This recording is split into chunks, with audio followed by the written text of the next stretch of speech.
જય શ્રી કૃષ્ણ. જય શ્રી કૃષ્ણ. શું જમો? જમવામાં છાશ છે, પછી બટેટાનું શાક છે, બટેટાનું, પછી પૂરી છે, ખારકી પૂરી છે, ખસ્તા પૂરી, પછી રોટલી છે, અને જો મેં આજે ખીર બનાવી છે.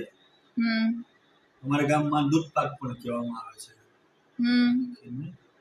આમાં અમે ધાણા ભાજી નાખી, મેથી નાખી, પાલકની પણી નાખી, એવી છે. ટેસ્ટ કરી દો.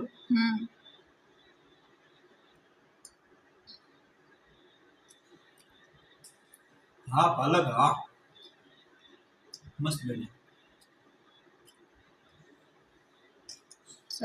પૂરી દેખાય મેં બનાવી.